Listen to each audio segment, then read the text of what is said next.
When it comes to acting range, Emma Stone might actually be a cheat code. She can play awkward teen sarcasm like it's her first language, pull off screwball comedy timing like she studied under the Three Stooges themselves, then turn around and deliver operatic level anguish and godlike confidence without even flinching.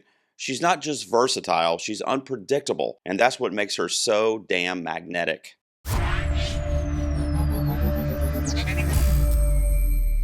Emma Stone is one of those rare performers who somehow turned instant likability into a weapon. She's a 2-time Oscar winner and a 5-time nominee. She's an actor who has quietly assembled one of the most fascinating careers of her generation.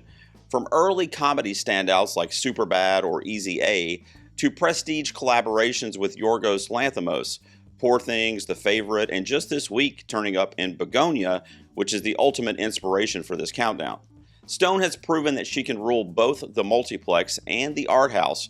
She's headlined billion-dollar franchises like the Amazing Spider-Man series, walked away from them to chase roles that were stranger, riskier, and far less conventional. There's a deliberate chaos to her filmography. She plays characters that are messy, unhinged, manipulative, and morally gray.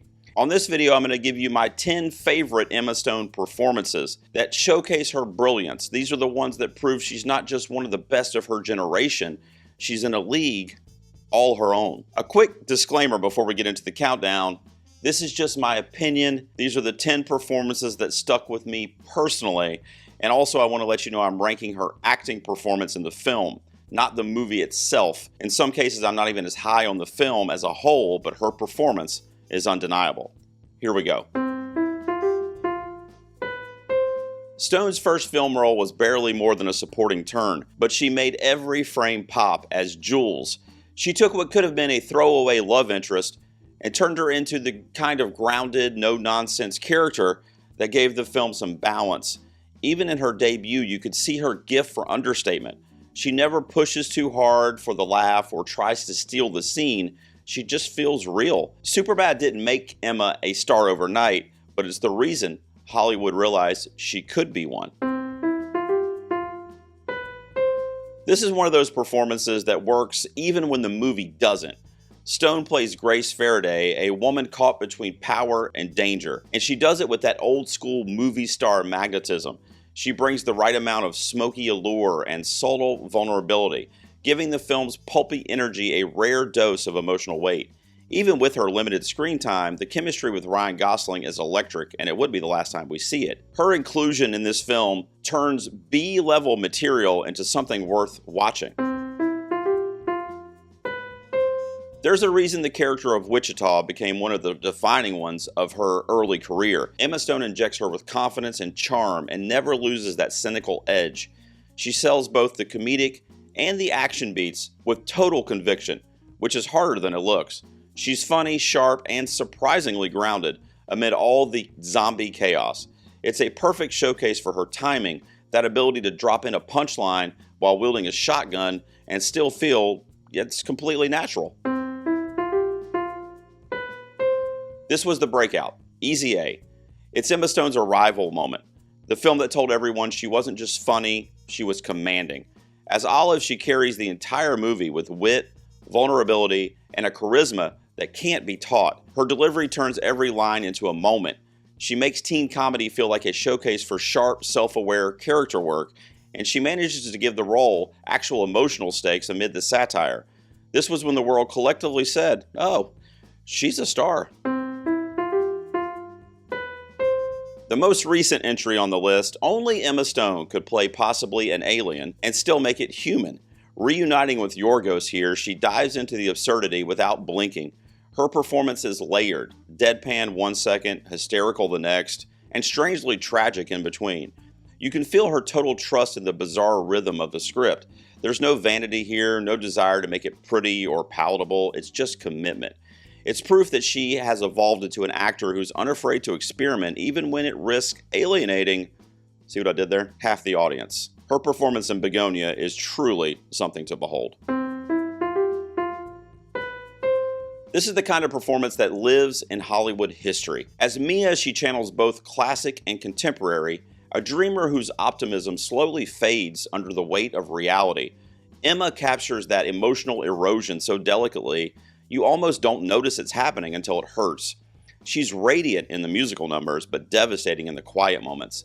This was her first Oscar win, and it wasn't just for singing or charm, it was for showing that she can turn heartbreak into art.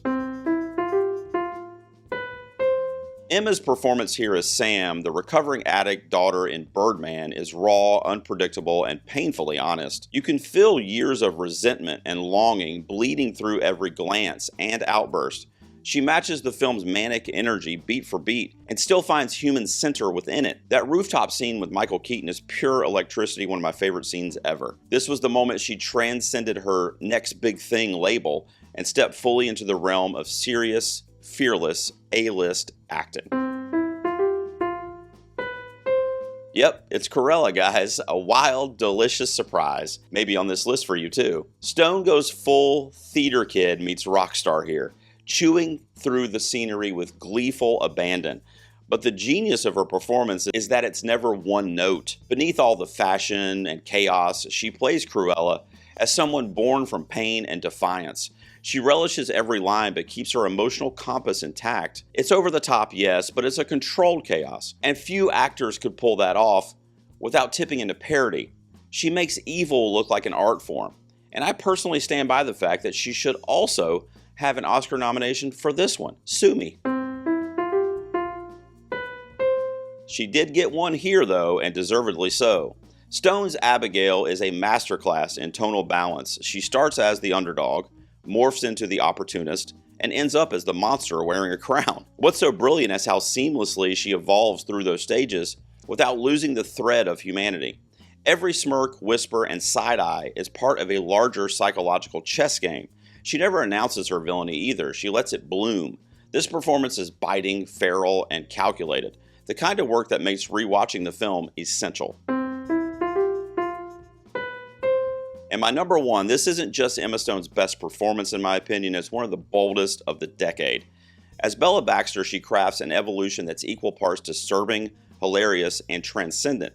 She moves like a newborn, learning how to be human, and then gradually grows into a woman, discovering her own body, autonomy, and power. It's fearless physical work, but it's also incredibly intellectual. She's in total control of every twitch, syllable, and shift in tone. It's rare to watch an actor give themselves this completely to a role. Godlike is not hyperbole here, it's the only fitting description. And there you have my top 10. Emma Stone isn't just picking great roles, she's redefining what a movie star looks like in this generation. She's the rare kind of performer whose next move can't be predicted, and that's exactly why she's so much fun to watch. From high school sarcasm, which we talked about, to reanimated goddess, right? She's built a career on fearlessness, and I don't think she's even peaked yet. I want to know what you guys think. Those are my top 10 Emma Stone performances. There are even more that I could have done. I'm trying to think. I don't think she's ever turned in a bad performance, even when the movie was not that great. There was a couple on this list. Her performance really stands out for me. Let me know what your favorite Emma Stone performance is of all time. What did you think of her turn in Bugonia, which inspired this list? I want to know all that stuff down below. And thanks for tuning into this ranking. I will see you out here next time in the garage.